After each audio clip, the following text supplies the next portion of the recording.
চলুন আজ করে নেই কাঁচা আমের টক মিষ্টি জেলি। হুট করে আমার মাথায় কাঁচা আমের জেলি বানানোর ভূত চাপলো। তাই আমি আম খুঁজতে বের হয়ে গেলাম। আমাদের ভিতরে কিন্তু অনেক আম গাছ, দেখুন।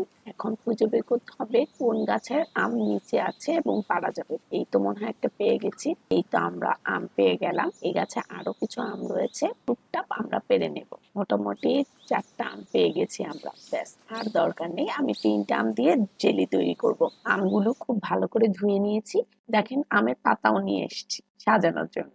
এবার আমগুলো ছিলে নেব। ছিলে নিয়ে আমগুলো ছোট ছোট টুকরো করে নেব। এবার একটি প্যানে 2 কাপ পানির মধ্যে আমগুলো সেদ্ধ দিয়ে দেব। ততক্ষণ পর্যন্ত সেদ্ধ করব যতক্ষণ পর্যন্ত আমগুলো নরম না হয়ে যায়। আমগুলো নরম হয়ে গেছে। এবার আমরা এটি স্ট্রেনার দিয়ে ছেঁকে নেব। আমরা কিন্তু শুধু আমের রসটা নেব। সেদ্ধ আমগুলো দিয়ে আপনি পরে জুসও তৈরি করে নিতে পারেন। আমের রসটা মেজারমেন্ট কাপ দিয়ে মেপে নিয়েছি। এখানে 1 কাপ আর অল্প একটু রস হয়েছে। আমি যে পরিমাণ আমের রস হয়েছে ঠিক সেই পরিমাণ চিনি দিয়ে দিব।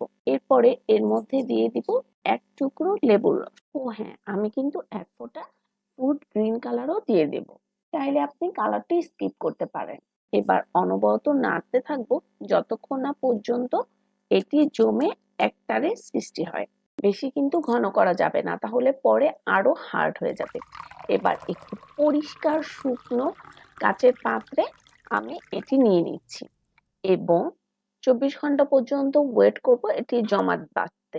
এটি কিন্তু ফ্রিজে রাখবো না, রুম টেম্পারেচারে আমরা ঠান্ডা করে নেব। ঠান্ডা হয়ে গেলে পরে আপনি এটি ফ্রিজে রেখে সংরক্ষণ করতে পারেন। ব্যাস, তৈরি হয়ে গেল কাঁচা আমের টক মিষ্টি জেলি। দেখলেন তো কত চটজলদি তৈরি হয়ে গেল। কাঁচা আম থাকতে থাকতে আপনারাও তৈরি করে সংরক্ষণ করুন।